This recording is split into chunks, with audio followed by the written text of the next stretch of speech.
ba sa buhay na ganito? Nandiyan na sila. Mamaya, mag-e-enjoy tayo. Baka dalhin ka rin nila sa loob ng bahay na pula. Bahay na Pula, Part 1.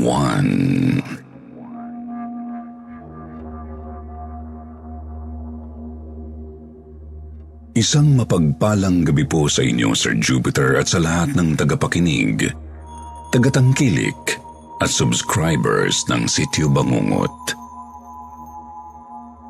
Itago niyo na lang po ako sa pangalang Linda. Isang single parent na nagtatrabaho sa isang NGO for women's rights sa ngayon. Ang kwentong kababalaghan na aking ikikwento ngayon na babaero.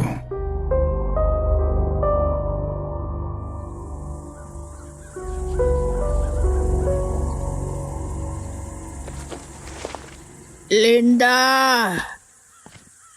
Linda! Ano na naman problema niyo, Lola? Natatay ako.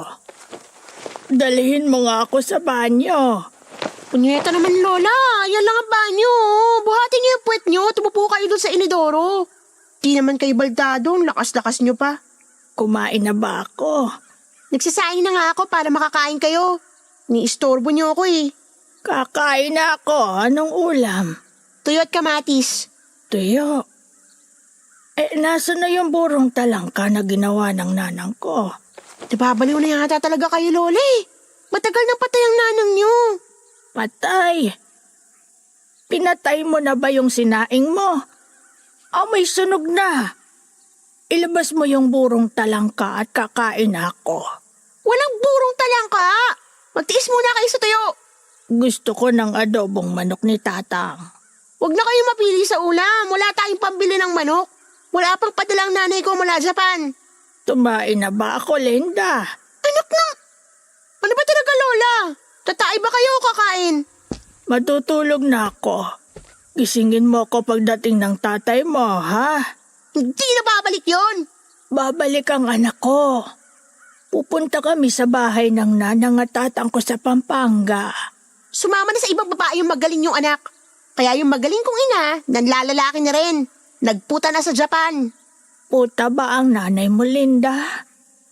Sandali. Ano ba kita? Lola Sisang! Apo niyo ako eh. Ako si Linda. Anak ako ng lalaki yung anak na si Polding. Si Polding, inanakan yung babaeng Zapayuki na si Agnes. Anak ako ni Agnes kay Polding. Nanay ko si Agnes sa Japayuki at tatay ko si Polding.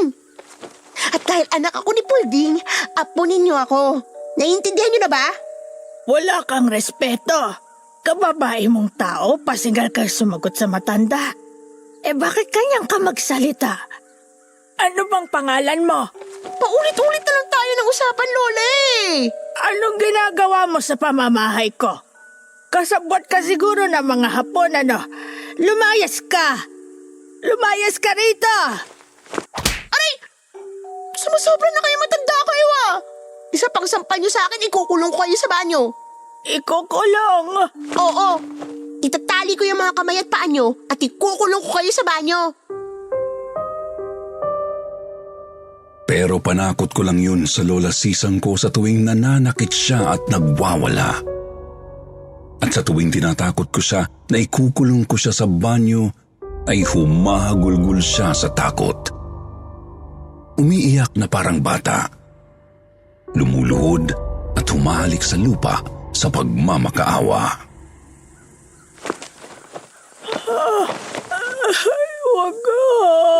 Wag po. Huwag ninyo akong ikulong. Maawa na kayo sa akin. Nanang, Tatang, kunin niyo ako dito. Gusto niya akong saktan. Lola, ayun na naman kayo sa drama niyo eh. Tumahimik nga kayo. Tahimik! Opo, hindi na po ako lalaban. Baka wala niya ako utang na loob. Huwag niya akong ikulong dito. Ilabas niya ako dito. Sa Lola!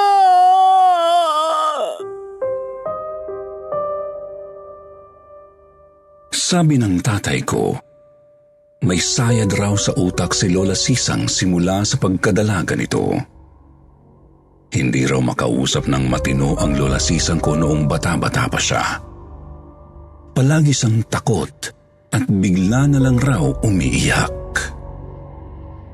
Nang mag-60 anyos ang Lola Sisang ko, nag-ulyanin na agad siya. Mas naging madalas ang pag-iyak niya. Nakikiusap na huwag siyang sasaktan, huwag siyang ikukulong. Nagwawala siya habang hinuhubaran ko siya para maligo. Pinapalo niya ang mga kamay ko kapag sinasabunan ko na ang katawan niya. Ayaw niyang magpahawak, lalo na kapag hinahawakan ko ang mga malalalim niyang peklat sa likod at hita. Tinatanong ko siya kung saan niya nakuha ang mga peklat niya sa katawan, pero hindi siya sumasagot ng matino. Sumisigaw lang siya na parang bata. Sa murang edad ko noon ay hindi ko siya maintindihan. Halos 2 taon ko siyang inalagaan at pinagpasensyahan. Umaasa lang kami sa padala ng nanay ko na isang entertainer noon sa Japan. Kinaya kong alagaan ang lola ko mag-isa hanggang sa mag-17 taong gulang ako. Linda, Oh, Lola. Anong ginagawa niyo rito sa kwarto ko? nandiyan na sila. Sinong sila? Ang mga hapon. Ayan na naman kayo sa mga kabaliwan niyo eh. Walang mga hapon. Tayong 2 lang ang nandito sa bahay. Matulog na kayo sa kwarto niyo. 2:00 na ng madaling araw oh. Kukunin ka nila, Linda. Inilipat ka nila sa kabilang kwarto.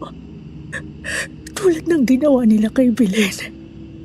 Kinuha nila si Belen. 4 na hapon ang kumuha sa kanya. Ayan na naman kayo sa kakabilin ninyo. Hindi ko naman kilala si Belen. Walang Belen dito at walang mga hapon. Baka pinatay na nila si Belen. Magtago ka. Bilisan mo, Linda. Magtago tayo. Huwag mong ipakita ang mukha mo. Itago mo yung mukha mo. Itago mo. Kaya nanlaban ako. Itinulak ko siya ng ubod ng lakas hanggang sa tumilapon siya sa kahoy na sahig. Nasaktan si Lola dahil sa ginawa ko. Nagulat rin ako sa ginawa ko, lalo na nang umiyak na naman siya.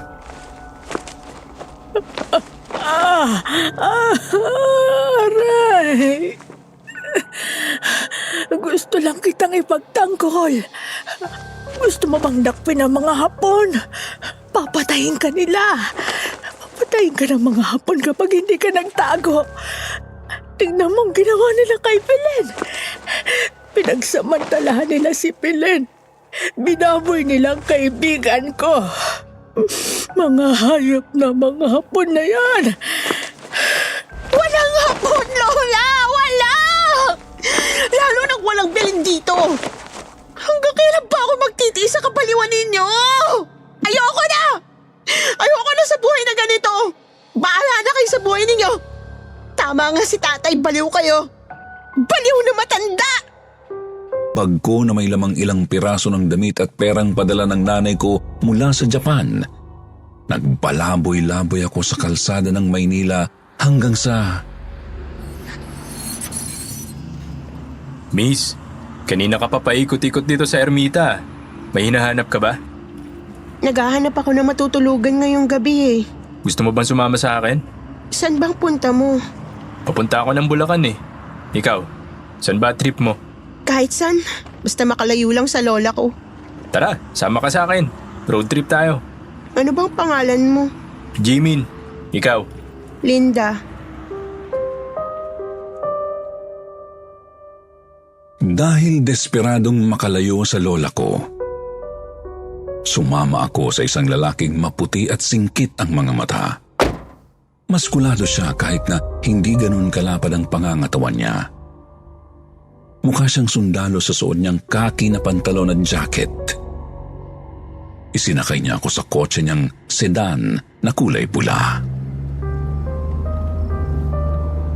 Mabilis siyang magmaneho ng sasakyan. Panay ang tingin niya sa mga hita ko habang nagmamaneho ng matulin sa NLEX na kilala bilang North Diversion Road noong mga taon na yun. Marami siyang tinanong tungkol sa akin pero halos hindi ko siya sinagot. Lutang kasi ako noon. Hindi ko talaga alam kung tama ang ginawa kong paglalayas. Nang makarating kami sa bandang San Roque, Bulacan, doon ko na siya sinagot sa mga tanong niya sa akin. Saan ang probinsya nyo? Sa Candaba, Pampanga ako pinanganak, sa Mapaniki. Pero sa may Singgalong na ako lumaki. Sa Mapaniki ka pinanganak? Medyo malapit na sa bahay ng mga barkada ko Tagasan ba mga kabarkada mo? Taga San Miguel. Yung iba taga Bukawi. Huwag kang mag-alala. Mamaya makikilala mo sila.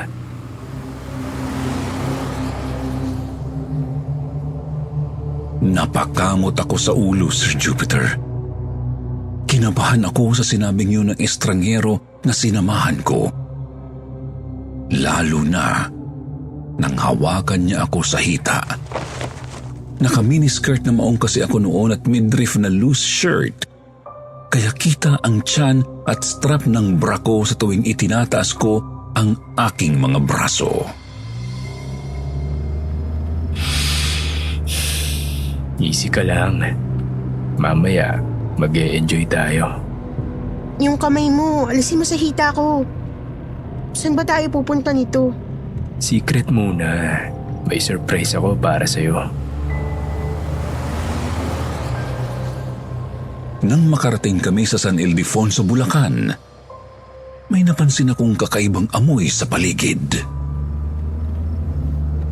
Jimin, amoy sunog. Natural lang sa probinsya ang amoy ng usok. Hindi! Tingnan mo yun.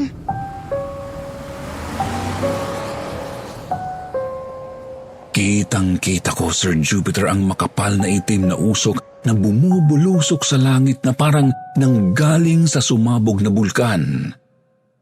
Gabi noon pero kitang-kita ko ang napakakapal na usok na may kahalong mga lumilipad na nagniningas na maliliit na bagay na parang alitap-tap sa dilim. May sunog yata sa pupuntahan natin. Tingnan mo ang kapal ng usok ko. May mga lumilipad pang mga apoy na maliliit. Nang makarating kami sa isang bakanting lote, ay itinabi ni Jimin ang kotse sa gilid ng highway at lumabas ng sasakyan para tingnan ang makapal na usok. Bumalik siya sa kotse pagkatapos ng 1 minuto. Adik ka ba? Ha? Ako, adik? Hindi ah. Wala naman ako nakitang usok at apoy sa langit Doon ako nang simulang mahintakutan, Sir Jupiter. Ako lang ang nakakaamoy at nakakakita sa makapal na itim na usok. Pinatakbo ni Jimin ang sasakyan at habang papalapit kami ng papalapit sa bayan ng Makapilapil ay nagsimula akong ubuhin sa nakasusulasok na amoy. Hindi ako makahinga. Nagsimulang uminit ang hangin sa labas ng kotse hanggang sa bigla na lang huminto ang kotse sa isang liblib na lugar ng highway. Nasaan na tayo? Malapit na tayo sa San Miguel. Umalis na tayo dito. Bumalik na lang tayo sa Maynila. Hindi ako makahinga. Hindi mo pa naaamoy yung usok? Hindi naman ako adik na tulad mo Ano ba tinira mo? Lakas ng tama mo. Hindi ako adik. Matino akong babae. May matinubang 17 anyos na babae na maglalayas ng bahay para iwanan ng matandang lola niyang ulyanin. Matino ba yung ganon? Sige nga, sabihin mo sa akin, matino ka ba sa ginawa mo? Kinurot ang puso ko ng tanong na yun ni Jimin. Bigla akong nag-alala para sa lola sisang ko na iniwanan kong mag-isa sa bahay. Natigagal na lang ako nang magsalita si Jimin. Hubad na. Anong hubad? Ako muna gagamit sa'yo bago kita dalhin sa stag party ng barkada ko. Stag party? Ano yun? Bachelor's party. Ikakasal na kasi si paring Paolo eh. Ikaw ang ireregalo ko sa kanya. Sa kanila. Pero bago kanila pilahan, ako muna ang dapat na mauna. Tarantado! Hindi ako puta para pilahan ninyo! Mabilis akong bumaba ng kotse pero mas mabilis si Jimene sa akin. Dinakma niya ako agad nang makalabas siya ng sasakyan at binuhat ako papunta sa talahiban. Malakas siya. Nagsisigaw ako at tumingin ang saklolo pero walang katao-tao sa paligid. Wala ring dumaraan na ibang sasakyan. Saklolo! Tulungan niyo ako! Bitiwan mo ako, hayop ka! Huwag ka na umarte na virgin ka, ulol. Alam ko gusto mo rin ito. Magkano ka ba, ha? Gusto mo bayaran na lang kita? Magkano ba prosti na tulad mo? Nanggigil ako sa mga sinabi ni Jimene, Sir Jupiter. Isang prostitute ang tingin at trato niya sa akin, kaya kinalmot ko siya sa mukha. Dinukot ko ang mga mata niya hanggang sa mapasigaw siya sa sakit. Yeah, ang mata ko. Animal ka.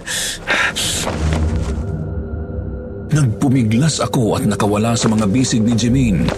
Pero mabilis niya akong hinila at itinapon sa damuhan. Napahiga ako at agad niya akong kinubabawan. Pilit niyang hinubad ang suot kong palda at midriff pero pinagsusuntok ko siya sa mukha. Nang mapuruhan ko siya sa bibig, nang gigil siya sa akin sa galit at binigyan ako ng malakas na suntok sa sikmura. Bigla akong nanghina sa ginawa niyang yun. Hayop kang babae ka. Pinahihirapan mo ako, ha? Hindi ako nagpatalo sa sitwasyon, Sir Jupiter. Gamit ang tuhod ko, binayagan ko ng malakas si Jimene. Napabalikwas siya at biglang nanghina. Namilipit siya sa damuhan, hawak ang bayag niya. Tumayo naman ako ng mabilis at pinagsisipa ko siya sa ari. Binayagan ko siya ng paulit-ulit hanggang sa hindi na siya makagalaw. Hayop ka, Jimene! Hindi ako prostitute, ulol! Manyak! Tumakbo ako pabalik sa highway. Lumingalinga ako sa paligid para humingi ng tulong pero wala pa ring katao-tao. Tulong! Tulungan niyo ako! Nagtatakbo ako patawid sa kabilang bahagi ng highway. Sobrang dilim man ay pinilit kong tahakin ang daan. Tumakbo ako ng tumakbo papasok sa talahiban hanggang sa matisod ako sa isang malaking bato. Nadapa ako at nangudngod sa lupa.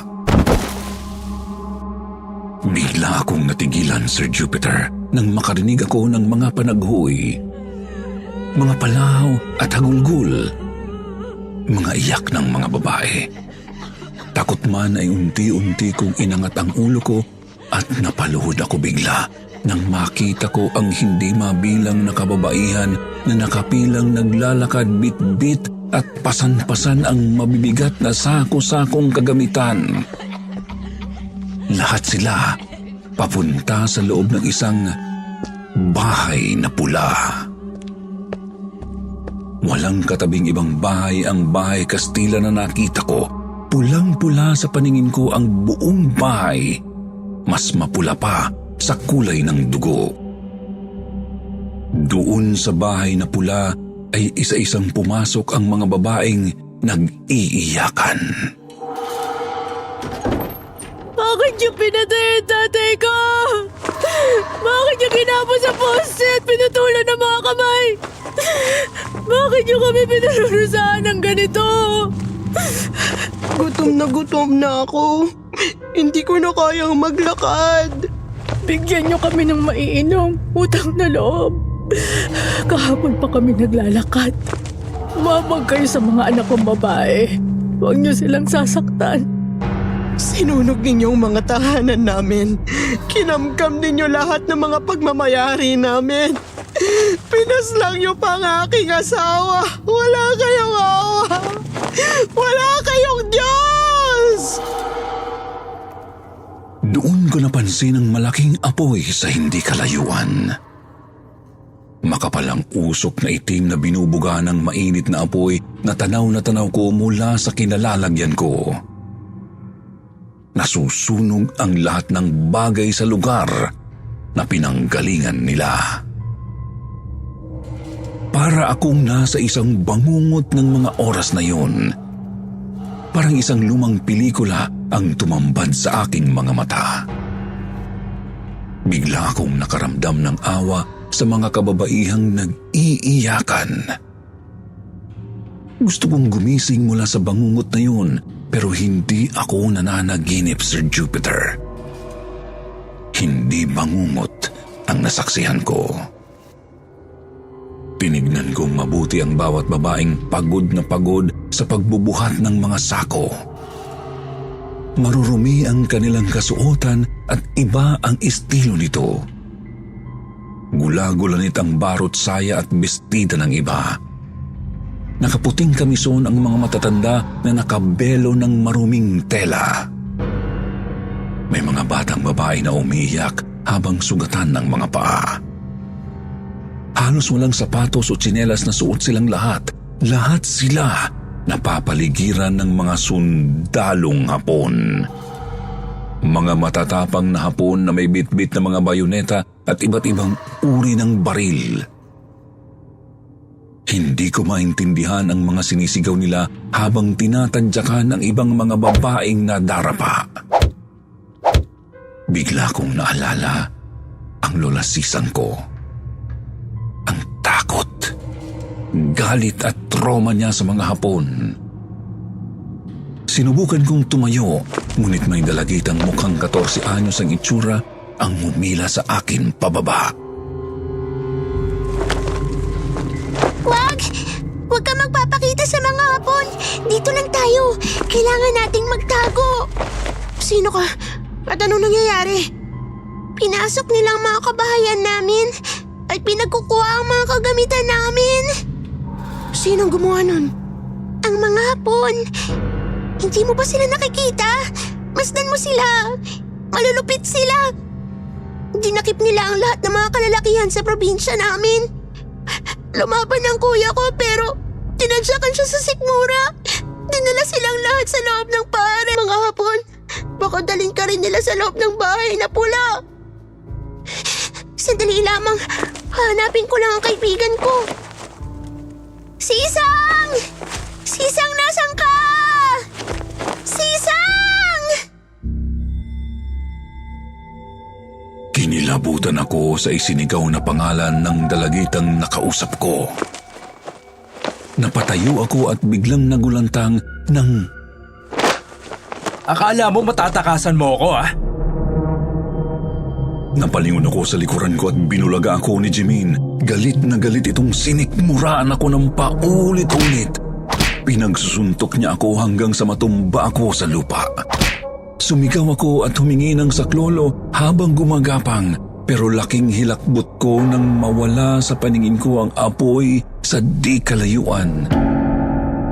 Ang mga kababaihan na nakapilang naglalakad patungo sa bahay na pula, pati na rin ang mga Hapon na may dalang mga baril at bayoneta. Nawala silang lahat sa paningin ko. Nawalang parang bula. Kinilabutan ako ng gusto. Ang tanging nakikita ko na lamang ay ang madilim na bahay na pula na nakatirik sa harapan ko. Ano? Lalaban ka? Sa tingin mo mas malakas ka sa akin? Babae ka lang. Wala kang lakas. Wala kang laban. Tinadyakan ako ng sobrang lakas ni Jimin sa mukha at doon na nagblangko ang paningin ko. Pagmulat ng mga mata ko, nasa loob na ako ng isang madilim at inaagyo na silid. Nasa loob ako ng isang kwarto na yari sa kahoy. Madilim ang paligid at kahit bugbog sarado ang katawan ko ay pinilit kong hanapin ang pintuan. Nang makapako ang pintuan ay nagpanik ako nang hindi ko ito mabuksan. Sinipa-sipa ko ang pinto pero hindi ako makalabas. Nakita ko na lang ang sarili ko na nakakulong sa loob ng silid ng bahay na pula.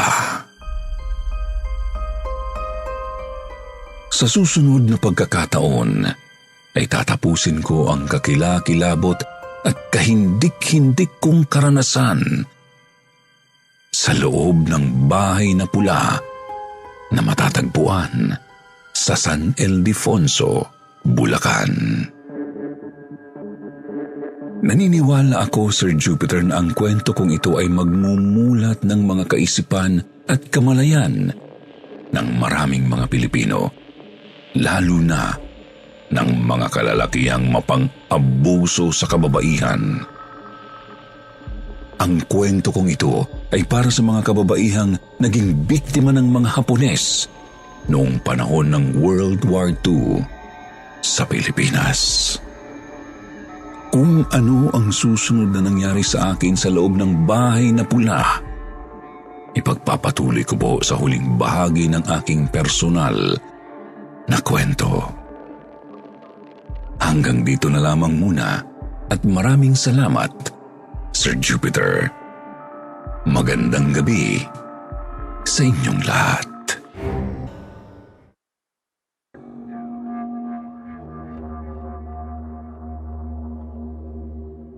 Magandang gabi po sa inyo, Sir Jupiter, at sa lahat ng mga tagapakinig, tumatangkilik at subscribers ng Sityo Bangungot. Ito po si Linda, muling nagbabalik upang ibahagi ang huling kabanata ng kakaiba at nakakakilabot kong karanasan noong ako'y nakarating sa bahay na pula.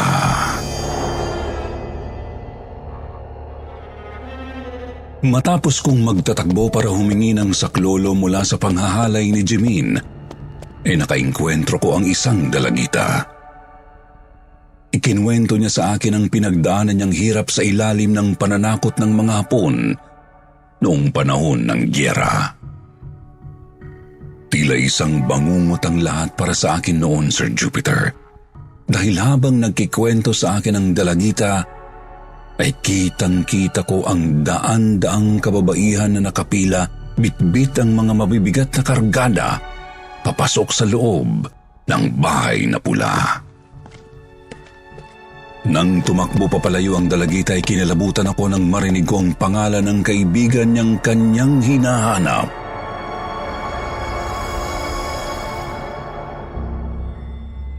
Sisang!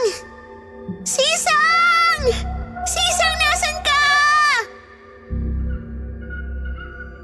Napalingon ako sa likuran ko at binulaga ako ni Jimin. Galit na galit itong sinikmuran ako ng paulit-ulit. Pinagsusuntok niya ako hanggang sa matumba ako sa lupa. Sumigaw ako at humingi ng saklolo habang gumagapang, pero laking hilakbot ko nang mawala sa paningin ko ang apoy sa di kalayuan. Ang mga kababaihan na nakapilang naglalakad patungo sa bahay na pula, pati na rin ang mga Hapon na may dalang baril at bayoneta. Nawala silang lahat sa paningin ko. Nawalang parang bula. Kinilabutan ako ng husto. Ang tanging nakikita ko na lamang ay ang madilim na bahay na pula na nakatirik sa harapan ko. Ano? Lalaban ka? Sa tingin mo mas malakas ka sa akin? Babae ka lang. Wala kang lakas. Wala kang laban. Tinadyakan ako ng sobrang lakas ni Jimin sa mukha at doon na blanko ang paningin ko. Pagmulat ng mga mata ko, nasa loob na ako ng isang madilim at inaagyo na silid. Nasa loob na ako ng isang kwarto na yari sa kahoy. Madilim ang paligid at amoy malansang anit ang paligid. Kulob na kulob ang amoy. Kahit nabugbog sarado ang katawan ko ay pinilit kong hanapin ang pintuan. Nang makapako ang pintuan ay agad kong pinihit ang hawakan, ngunit nakakandado ito. Nagpanik ako nang hindi ko ito mabuksan. Sinipa-sipa ko ang pinto pero hindi ako makalabas. Nakita ko na lang ang sarili ko na nakakulong sa loob ng silid ng bahay na pula. Jimin! Jimin! Alam kong nandiyan kang hayop ka! Palabasin mo ako rito! Jimin, hayop ka! Huwag mo ako ikulong dito! Palabasin mo ako! Bigla akong natigilan nang makarinig ako ng isang dalagitang sumisigaw mula sa kabilang kwarto. Wag pa! Wag! Wag niyo akong ikulong! Maawa kayo sa akin! Nanang! Tatang! Kunin niyo ako dito! Gusto niyo ako saktan! Urusai! Shizuka na! Opo, hindi na po ako lalaban. Pakawalan niyo na lang ako. Utang na loob. Huwag niyo akong ikulong dito. Ilabas niyo ako dito. Saklolo! Pamilyar ang mga salitang binigkas ng dalagitang umiiyak. Ididikit ko ang tenga ko sa dingding ng katabing kwarto at pinakinggan kong mabuti ang boses ng dalagitang humahagulgol sa takot. Kukunin ka nila, Ligaya. Ililipat ka nila sa kabilang kwarto. Tulad ng ginawa nila kay Belen. Kinuha nila si Belen. 4 na hapon ang kumuha sa kanya. Baka pinatay na nila si Belen. Magtago ka. Bilisan mo, Ligaya. Magtago tayo. Huwag mong ipakita ang mukha mo. Itago mo yung mukha mo. Itago mo. Hindi ako maaaring magkamali. Gabi-gabi ko halos naririnig sa bahay namin ang mga pangungusap na sinambit ng dalagita.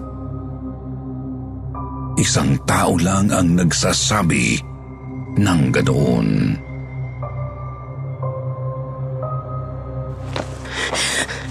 Lola? Lola Sisang! Lola Sisang! Biglang bumukas ang pintuan ng silid at gulat na gulat ako nang makita ko ang dalagitang kausap ko kanina lang sa damuhan. Itinulak ng isang matangkad na Hapones na wala ng suot na uniforme. Huwag po! Huwag niyo po ako sasaktan! Awa po kayo sa akin! Bata pa po ako! Gusto kong takbuhin ang dalagita para iligtas sa matangkad na Hapon. Pero may 3 pang Hapones na naninigarilyo na may hawak na mga bayoneta ang pumasok sa loob ng silid. Ikinandado nila ang pintuan at hinarangan ito ng malalaki nilang katawan. Naghubad ang 3 bagong dating na Hapones habang sinimulang gahasain ng matangkad na Hapon ang kawawang dalagita. Tumili at sumigaw ang kawawang babae sabay tingin sa aking mga mata. Futomo mo hirogete, kodomo. Sisang! Tulungan mo ako! Ilabas mo ako sa silid na to! Sisang! Sisang! Saklolo! Sisang, maawa ka! Iligtas mo ako! Belen! Anong ginagawa nila sa'yo? Belen! Nagsasa! Nagtalaan ako ng abon! Sisang, tulungan mo ako! Belen! Lumaban ka! Belen! Belen, naririnig mo ba ako? Belen! Nandito lang ako! Hindi kita iiwan, Belen! Tumulo bigla ang luha ko nang marinig ko ang pangalan ng dalagitang ginagahasa sa harapan ko. Belen? Ikaw si Belen? Tinakbo ko si Belen na nakabukaka sa sahig at kinukubabawan ng matangkad na hapon para ipagtanggol. Pero may humaltak sa mga paa ko. Napadausdos ako sa sahig at napasigaw nang lingunin ko ang lalaking maputi na nakatayo sa likuran ko. Saan ka pupunta? Jimin? Muli kong tinignan ang kinalalagyan ni Belen kanina, ngunit wala na siya. Wala na rin ang mga Hapones na nanghahalay sa kanya, pati ang 3 Hapones na naninigarilyo at nakaharang sa pintuan ng kwarto. Naglaho silang lahat na parang mga multo. At naiwan ako sa loob ng silid kasama ang manyakis na estranghero na si Jimin. Oh, bakit takot na takot ka? Jimin? Hindi. Mo ba nakita yung babaeng nakahiga sa... Babaeng nakahiga sa...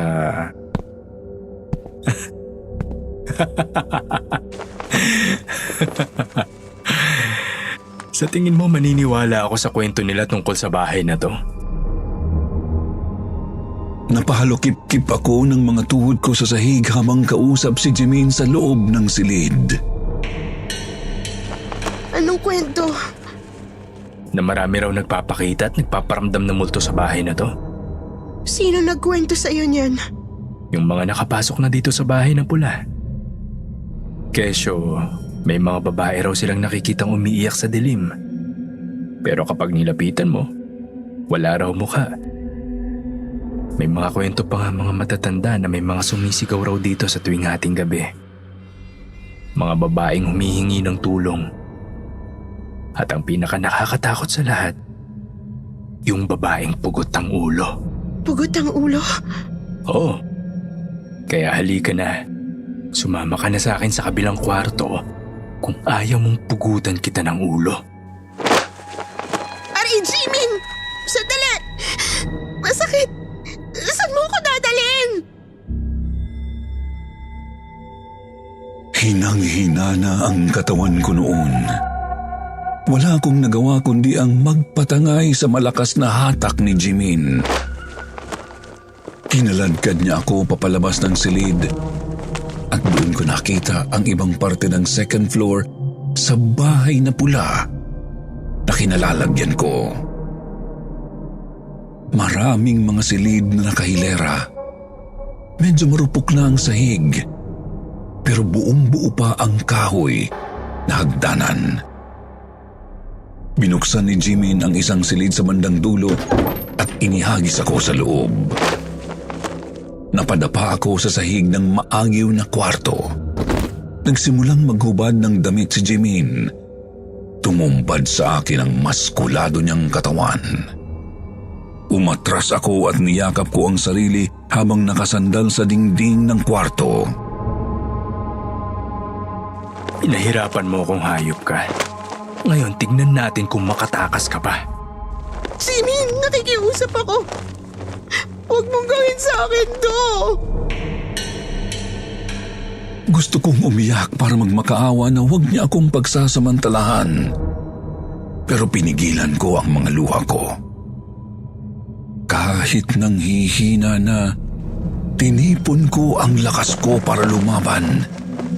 Pero natigilan ako nang may 3 pang lalaki na humihitit ng sigarilyo ang biglang pumasok sa loob ng silid. Ikinandado nila ang pintuan at hinarangan ito ng malalaki nilang katawan. Paring Paulo, hayaan mo na muna akong mauna sa pila, ha? Ibibigay ko naman sa iyo tong prosti na to ng libre. Hindi ako bayarang babae. Hayop ka, Jimin! Palabasin niyo ako sa kwartong to! Nagbulungan lang sina Jimin at yung lalaking kulot ang buhok na nakaitim na sandulang na nagngangalang Paulo. Matapos magbulungan ay nagkamay sina Jimin at Paulo. Maya-maya pa ay kinabahan na ako ng gusto nang maghubad si Paolo at ang dalawa pang mga lalaki na kasama niya. Dahan-dahan akong nilapitan ni Jimin sabay hila sa mga hita ko. Napahiga ako sa sahig. Pilit niyang tinanggal ang miniskirt kong maong pero nanlaban ako. Sumigaw ako ng napakalakas. Saklolo! Tulungan niyo ako! Gusto nila akong gahasain! Niligtas niyo ako! Tulungan niyo ako! Ibuka mo ng mga hita mo. Hindi! Hindi! Ayaw mo, ha? Silang babaeng tumagos mula sa dingding. Duguan ng babae at nakalutang ang mga paa sa lupa. Multo! Multo! Multo! Napatingin ako sa tinuturo nilang multo. Nangilabot ako nang makita ko ang mukha ng babaeng nakalutang ang mga paa. Belen? Tangina! May multo nga dito! Mga pare, takbo na! Sa loob ng 5 segundo, naglahong parang mga hinahabol ng aso sila Jimin at ang mga kabarkada niyang rapists. Nagunahan silang lumabas ng kwarto. Nagtatakbo silang nakahubad papalabas ng bahay na pula. Bigla akong nakahinga ng maluwag nang hindi natuloy ang masamang balak nila Jimin sa akin. Napatingin ako sa kanan ko pero wala na ang multo ng babae. Wala na si Belen. Belen! Belen! Nandyan ka ba? Belen! Lumabas ako ng silid at bumaba ng hagdan. Kinilabutan ako sa itsura ng buong bahay. May kung anong negatibong enerhiyang hatid ang paligid. Parang lumobo ang ulo ko nang bigla kong igala ang tingin ko sa paligid. Naaalala ko yung pangitain na nakita ko nung gabing nagdaan. Yung mga babaeng nakapila na nag-iiyakan at yung mga malulupit na hapon na walang awang pinagtatadyakan ang mga mahihinang kababaihan. Belen! Gusto kitang tulungan, pero imbis na akong tumulong sa'yo, ikaw pa tumulong sa akin. Salamat sa pagpapakita mo kanina. Belen, pakiramdam ko, matagal na kitang kilala. Sa mga kwento niyang lola sisang ko. Kung ikaw nga si Belen na palaging bukang bibig ni Lola Sisang, magparamdam ka nga. Please. Tila may taong nagbukas ng pintuan sa ground floor ng bahay na pula. Pero walang taong nagbukas nito. Kusa itong bumukas. Imbis na mahintakutan ay lalo akong naiyak, Sir Jupiter. Sumagot ng oo sa akin si Belen sa ginawa niyang pagbukas ng pinto. Tuluyan na akong humagulgol dahil siguro sa naranasan kong pang-aabuso ni Jimin at ng mga pangyayaring nakita ko at natuklasan habang nasa loob ng bahay na pula. Nang lumabas ako ng bahay, bago ako tuluyang pumunta sa highway para maghanap ng masasakyan ko pauwi sa amin, tumayo ako sa harapan ng bahay na pula. Hindi ako makadiyos nung kabataan ko. Hindi ako tinuruan ng mga magulang ko na magdasal. Wala akong nakagisnan na relihiyon o simbahan na dapat sambahan. Pero noong mga oras na yun, ay napapikit ako at napabulong sa nang malatnan ko ang tatay pulding ko na nakaupo sa sofa at nagkakape. Tay, kailan ka pa? Saan ka nang galing? Bakit ngayon ka lang umuwi? Ano lang ako? Bakit mo iniwanan ang lola mo nang mag-isa sa bahay? Kung hindi pa siya tumawag sa akin, hindi ko malalaman na nilayasan mo pala siya. Bakit kayo pang galit, Tay? Hindi niyo ba muna itatanong sa akin kung anong pinagdaanan ko kagabi? Kung ano man ang nangyari sa'yo sa labas ng bahay na to, kasalanan mo yun. Hindi ka pa 18, 17 ka pa lang kung saan ka na nagpupunta. Oo, 17 anyos pa lang ako. Iniwanan niyo na ako. Ay, mali. 15 anyos pa lang pala ako nung inabandonan niyo ako. Kaya kasalanan ko ang lahat, tama kayo. Kasalanan ko kung bakit ako muntik gahasain ng 4 na lalaki kagabi. Gahasain? Oo. 4 sila. Gusto nila akong pagsamantalahan. Hindi ka nila pwedeng pagsamantalahan. Hindi ako papayag. Hindi niyo siya maaaring galawin tulad ng ginawa niyo sa akin. Lola Sisang! Maawa kayo sa kanya. Huwag niyo siyang gahasain. Huwag niyo siyang gahasain. Pinagsamantalahan niyo na ako. Pati mo naman si Belen. Huwag si Belen. Nakikiusap ako. Huwag si Belen. Napahagulgul na ako ng tuluyan nang marinig ko ang sinabi ng Lola Sisang ko. Niyakap ko siya ng mahigpit.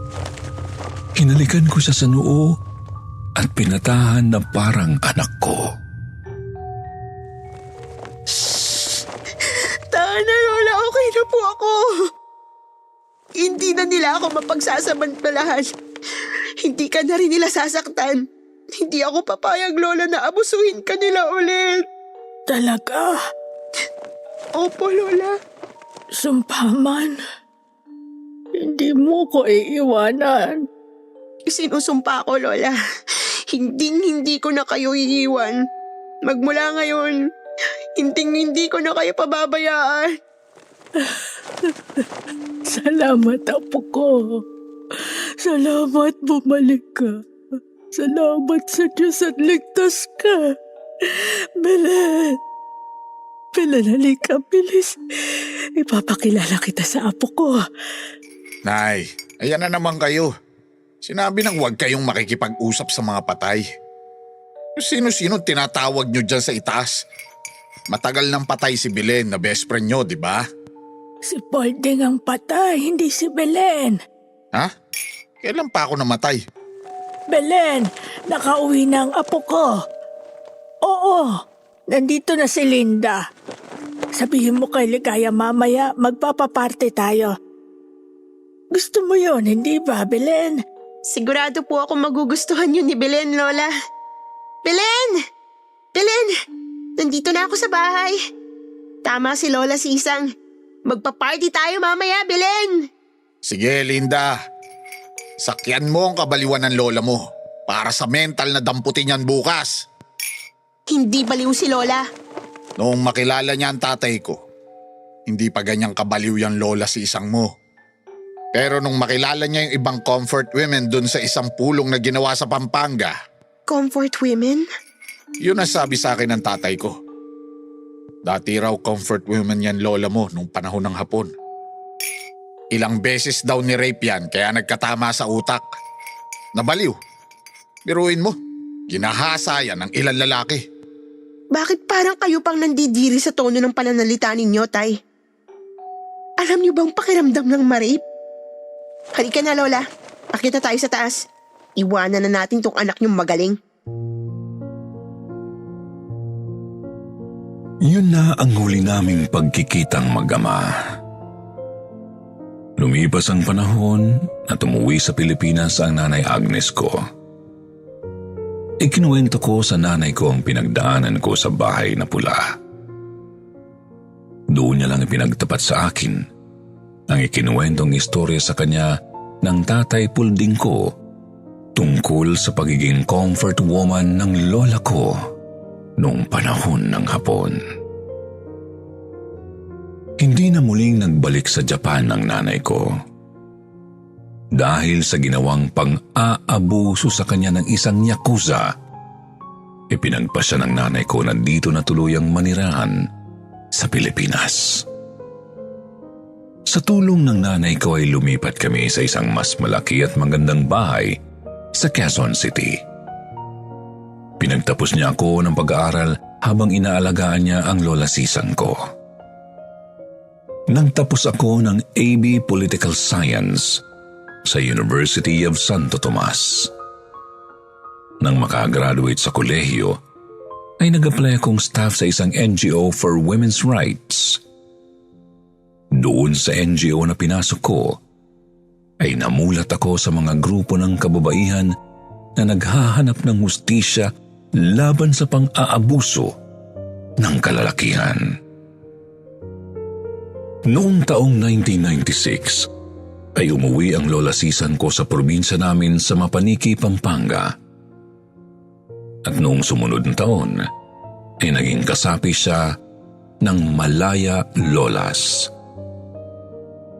Ang Malaya Lolas ay tinatag noong 1997 na sa una ay mayroong 70 miyembro. Ang ilan sa mga asawa ng mga babae, mga anak na lalaki, at iba pang mga lalaking kamag-anak at mga kakilala na naging biktima ng mga krimen sa digmaan ay miyembro din ng grupo. Ang Malaya Lolas ay isang organisasyong nakabase sa Pampanga na binubuo ng mga taong dating comfort women o biktima ng sexual na pang-aalipin ng hukbong imperial ng Hapon noong panahong pananakop ng mga Hapones sa Pilipinas noong ikalawang digmaang pandaigdig o World War II. Ang mga miyembro ng grupo ay pangunahing mga kababaihan na tinipon ng mga sundalo ng Japanese Imperial Army mula sa bayan ng Mapaniki at ikinulong sa bahay na pula upang halayin. Noong 2014, humigit kumulang 30 miyembro na lamang ang natira dahil sa mga pagkamatay ng ibang mga lola. Nagsampa ng demanda ang Malaya Lolas na humihingi ng reparation mula sa gobyerno ng Japan sa ilalim ng mga korte ng Japan. Ngunit ito ay na-dismiss dahil wala silang legal na personalidad na idemanda sa ilalim ng international na batas at sinabihan na ang mga claim ng grupo ay dapat na may sponsorship ng gobyerno ng Pilipinas. Ang organisasyon noon na mayroong mahigit 70 miyembro ay nagsampa ng kaso sa Korte Suprema noong Marso 2004. Sinabi nila na nilabag ng gobyerno ng Pilipinas ang legal nitong obligasyon na harapin ang mga kaso ng krimen laban sa sangkatauhan nang hindi sila sinuportahan ng ilang opisyal ng gobyerno sa kanilang mga reklamo laban sa gobyerno ng Japan sa harap ng International Court of Justice at iba pang mga internasyonal na hukuman. Hinimok nila ang korte na panagutin ng mga opisyal na ito sa pag-abuso sa pagpapasya. Binansagan din ng grupo ang pagtanggap ng gobyerno ng Pilipinas sa paghingi ng tawad ng Japan at ang pagtanggap nito ng monetary payment mula sa Japanese Financed Asian Women's Fund bilang salungat sa internasyonal na batas.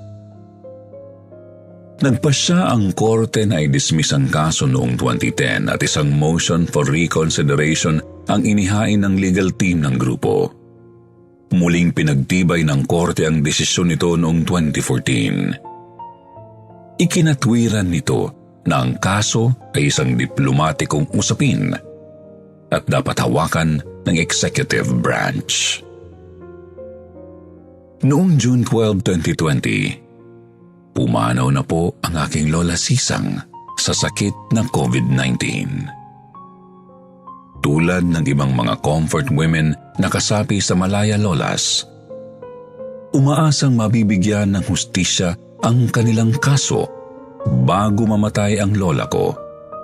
Pero hindi ito nabigyan ng kaukulang pansin ng pamahalaan.